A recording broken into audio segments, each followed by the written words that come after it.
नमस्कार सभी को, कैसे हैं सभी लोग। मैं कनिका एक बार फिर से आप सभी का हार्दिक स्वागत करती हूँ टीचिंग बाय रोजगार विद अंकित में। देखिए, एलटी ग्रेड भर्ती के ऊपर एक बहुत बड़ी अपडेट आई है, चौंकाने वाली भी अपडेट कह सकते हैं, या फिर ये कह सकते हैं कि इससे आप और भी अलर्ट हो जाएंगे, अपने एग्जाम को, अपनी तैयारी को और भी सीरियस लेंगे। आप सभी को पता होना चाहिए कि यूपी एलटी ग्रेड के एग्जाम डेट्स की घोषणा हो चुकी है। कुछ जो है इन्होंने डेट्स बताई है, इन एग्जाम्स में होना तय है। ये ध्यान रखिएगा, ये जो परीक्षा की तिथियां जो मैं आपको बताने वाली हूं, इन्हीं कोई ना कोई एक डेट में आपकी एग्जाम हो जाएगा। क्लियर है? तो ये आज की ही अपडेट है जो मैं आपको बता रही हूं, और इसमें कहा है कि एलटी ग्रेड शिक्षक भर्ती परीक्षा नवंबर या दिसंबर में कराने की हो रही है तैयारी।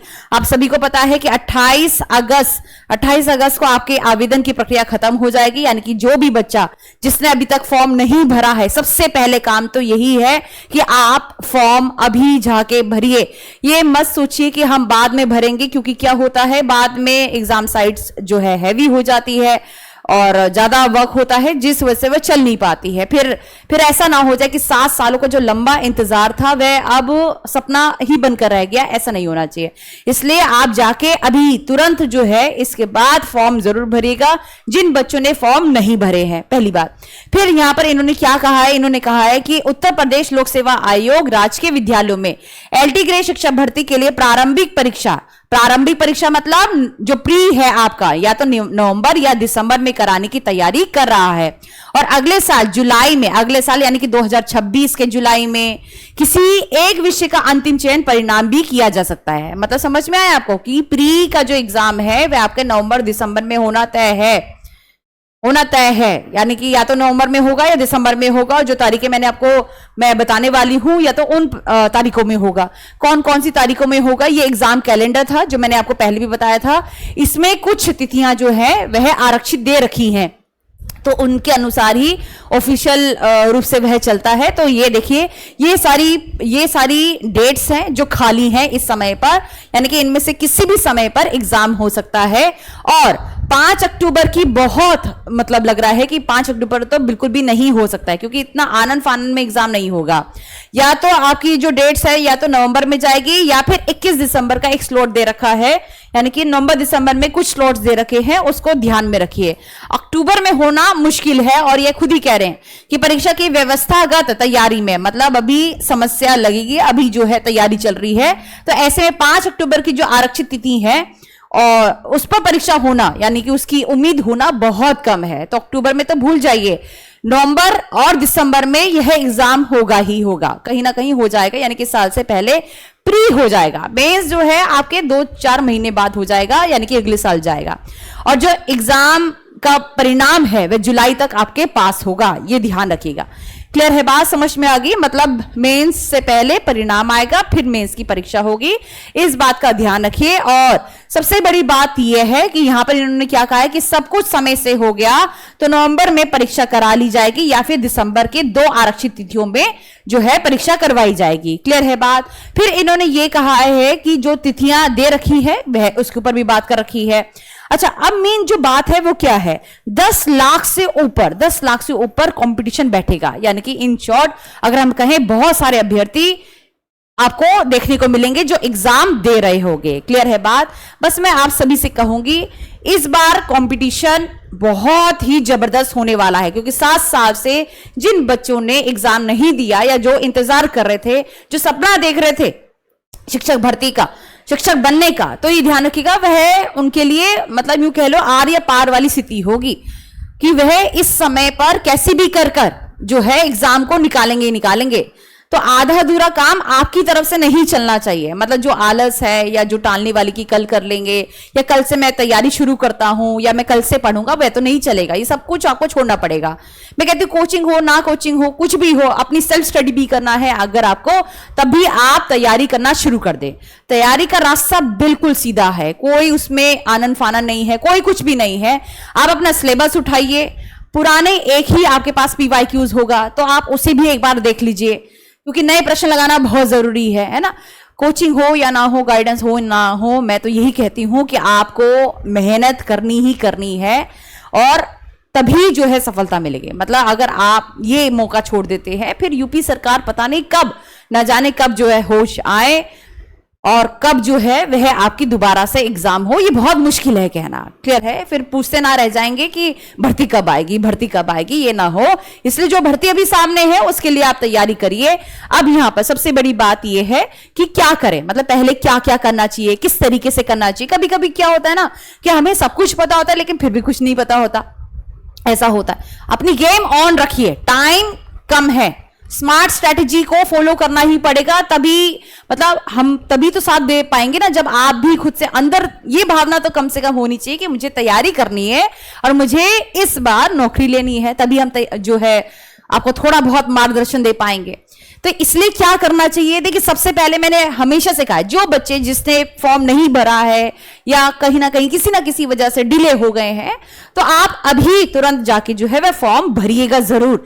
ऐसा ना हो कि लास्ट में फिर दिक्कत आती रहे और फिर आप वेबसाइट खेलते रहे। क्लियर है बात? फिर सिलेबस की बहुत बड़ी बात आती है कि जो सिलेबस है उसे हमें कैसे कंप्लीट करें, क्योंकि सिलेबस हर एक सब्जेक्ट का, ये नहीं कि गृह विज्ञान में अपना सब्जेक्ट कह रही हूं तो वह ज्यादा बड़ा है, हर एक सब्जेक्ट का जो सिलेबस है ना वह बहुत बड़ा है, बहुत बड़ा है। 2 से 3 महीने का गोल्डन चांस भी है। अगर आप देखें 2 से 3 महीने में अच्छे से तैयारी हो सकती है यदि आप कम से कम 7 से 8 घंटे लगाते हैं। 6 से 7, 7 से 8 घंटे लगाने ही पड़ेंगे, इससे कम तो चलेगा ही नहीं, ये ध्यान रखिएगा। तो आप अपना टाइम टेबल, आप अपना सिलेबस जरूर मैनेज करिए कि सिलेबस को पहले देखिए कि सिलेबस में पूछा क्या गया है, पहली यूनिट क्या, सिस्टमैटिक तरीके से पढ़िए। ऐसा नहीं कि कुछ भी, अब ये मत सोचिएगा कि ये यूनिट बहुत इंपॉर्टेंट है यहां से प्रश्न आएंगे, नहीं नहीं नहीं, ये सारी यूनिट्स बहुत इंपॉर्टेंट है और जो नई रिसर्चेज हुई है वो हमें सब कुछ पढ़ना है, ये ध्यान रखिए। ऐसा मत करिएगा कि ये यूनिट इंपॉर्टेंट है, अभी कहीं से भी हम रिस्क नहीं ले सकते ना, हम रिस्क नहीं ले सकते कि कहीं से भी क्वेश्चन आ जाए फिर जो है दिक्कत आ जाए हमें। हमने तो ये यूनिट जो है वह पढ़ी नहीं थी, इसलिए मैं आप सभी से कहूंगी कि अपने सिलेबस को कंप्लीट कीजिए, अपने सिलेबस को देखिए। जैसे जीएस है मान लीजिए, जैसे मान लीजिए गृह विज्ञान है, तो ऐसा होना चाहिए कि गृह विज्ञान पे ज्यादा फोकस होना चाहिए, क्योंकि 120 जो है नंबर कम नहीं होते। अगर उसको ही आप अच्छे से कर लेंगे उसमें ही आपकी नैया पार हो जाएगी, वही जो है आपका क्वालिफाइंग हो जाएगा। नेगेटिव मार्किंग का भी जरूर ध्यान देना। अच्छा, नेगेटिव मार्किंग पे भी एक बात करनी है, ठीक है, इसके बारे में बात करेंगे, लेकिन पहले टाइम टेबल जरूर मैनेज कीजिए। टाइम टेबल समझने के लिए ना एग्जाम पैटर्न, ये दोनों साथ में ही आते हैं। अब आपको पता है कि एग्जाम में 30 नंबर की जो है वो जीएस होती है, ये पता है, और जो मेन सब्जेक्ट होगा वह है आपका प्री की बात कर रही हूं मैं अभी, क्योंकि प्री के ऊपर ही ज्यादा ध्यान देना है अभी फिलहाल तो। और 120 नंबर जो है, 120 नंबर का आपका मेंस होता है। अब आपको उसी के अनुसार टाइम टेबल बनाना होगा, ये तो पता चल गया ना, एग्जाम पैटर्न तो पता ही है। तो 120 नंबर के लिए कम से कम हमें 3 से 4 घंटे देने ही पड़ेंगे। कम कह रही हूं मैं, ये ज्यादा हो सकते हैं, 3 से 4 घंटे, 5 घंटे देने ही पड़ेंगे, ये ध्यान रखिएगा, इतना पढ़ना ही पड़ेगा, इस पर ज्यादा फोकस करिएगा। क्लियर है बात? फिर 1 आधा घंटा इस पर भी फोकस करना है, ये ध्यान रखिए, 1-2 घंटे जो है इस पर भी फोकस करना है, लेकिन सबसे ज्यादा इस पर, सुबह दिन रात शाम सब जो है वह मेंस में लगा दो अभी फिलहाल के लिए। क्लियर है बात? तो ये टाइम टेबल इस तरीके से आपका बनना चाहिए। अब छोटे बच्चे तो हो नहीं कि मैं ये कहूं कि सुबह जो है मतलब खाना वाना खा के जो है पढ़िए। अब इतना आपको पता है कि 4-5 घंटे में देने ही देने हैं मेंस में, तो उसके अनुसार अपने टाइम को मैनेज करिए। हर एक बच्चे का टाइम अलग है, कोई सुबह काम करता है, कोई रात को काम करता है, ऐसा भी होता है, कोई रात को पढ़ता है। फिर इसके अलावा जो है प्री और मेंस, अभी किसकी तैयारी करनी चाहिए? बहुत सारे लोग अभी बोल रहे हैं प्री और मेंस दोनों एक साथ, ठीक है, दोनों एक साथ होने भी चाहिए, लेकिन अगर प्री पास नहीं हुआ तो मेंस में कैसे जा पाओगे? इसलिए सबसे पहले मतलब आप साम दाम दंड भेद सारी रणनीतियां सिर्फ व सिर्फ फिलहाल के लिए प्री में लगा दीजिए। नोट्स जो है अच्छे से बनाइए, नई रिसर्चेस क्या कहती है उसके अनुसार चलिए, सारी चीजें अब पूरा फोकस ही अब आपका प्री में होना चाहिए। प्री की अगर इतनी अच्छे से तैयारी कर ली तो मैं कहती हूं कि मेंस अपने आप निकल जाएगा। नोट्स ढंग से बनाइएगा, बेहूदगी से मत बनाएगा कि कहीं पर भी कोई भी चीज लिख दी, ऐसे नहीं बनाएगा। एक अच्छा सा रजिस्टर मेंटेन करिएगा, एक मोटा रजिस्टर जिसमें आप सेक्शन वाइज यूनिट वाइज जो है वह चीजें पेश करिए, ऐसे कुछ होना चाहिए। क्लियर है बात? अच्छा, बच्चे जो है वे थ्योरी पढ़ते हैं और साथ में प्रश्न नहीं पढ़ते हैं।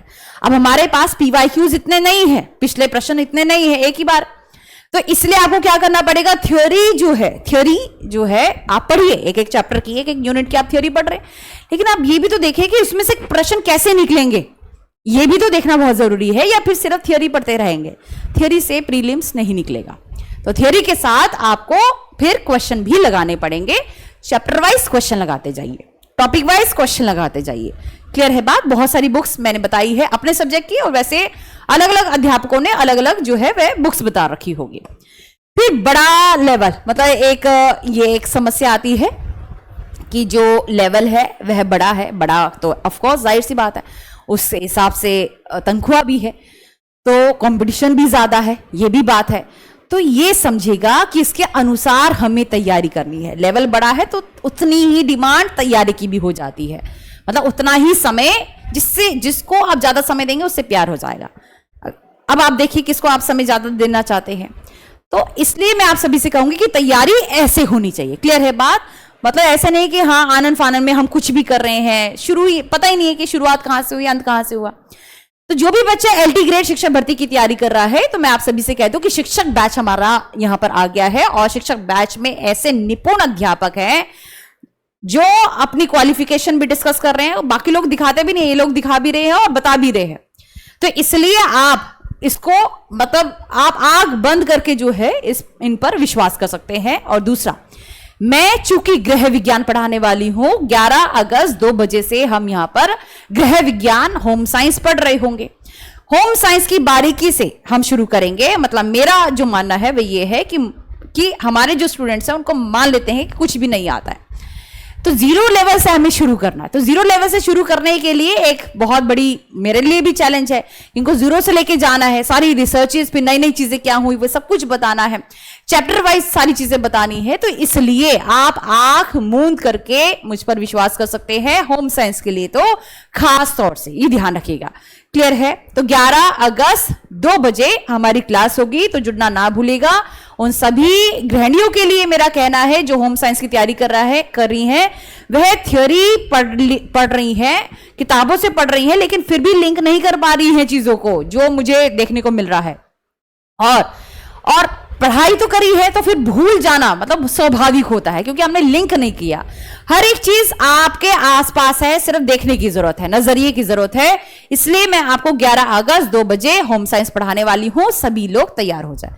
तो जो भी समस्या है आप कमेंट बॉक्स में लिख सकते हैं और ये सभी तक पहुंचा दीजिए, ताकि सभी को पता चल जाए कि एग्जाम डेट्स इन तिथियों में होगी। उनके अनुसार, मानवता भी कुछ चीज होती है, तो उनके अनुसार जो है अपनी तैयारी करिए। नमस्कार सभी।